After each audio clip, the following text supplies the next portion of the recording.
and then have to arrest people or do something like that. Instead, it wanted to be handled in a dignified, professional manner. And so we brought a civil lawsuit. And we said to the federal court, here, you decide whether or not these things are legal. And then both sides should respect it, because we're supposed to respect the law. To make a long story short, after the courts evaluated this, our civil complaint that we brought, they said that this violates the Federal Controlled Substances Act, because the purpose of an injection site, or one of the primary purposes, is the use of legal drugs.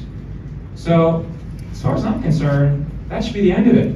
We should all respect the law, but instead, the proponents have continued to push over community opposition, who don't want this in their neighborhood, and we know now that it's illegal. So that's sort of where we stand right now. Is the Biden administration going to respect the law? And we have signs that perhaps they're not going to, because they're pushing and pushing and pushing on this.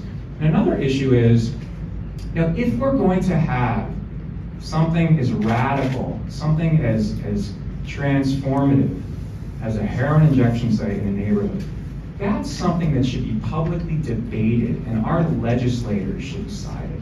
Our Congress should decide whether or not they want that. Okay, so we need to send Dr. Oz to the Senate so he can talk to his colleagues and get the input from all the constituents to decide whether or not this is something the community wants. I don't think, I know that there's not community support, not widespread community support for this idea. So if you're in favor of injection sites and you're sort of going around the legislature and trying to go to the courts and saying, hey, go ahead and approve this, instead of debating it in the legislature, you're basically doing an end around democracy.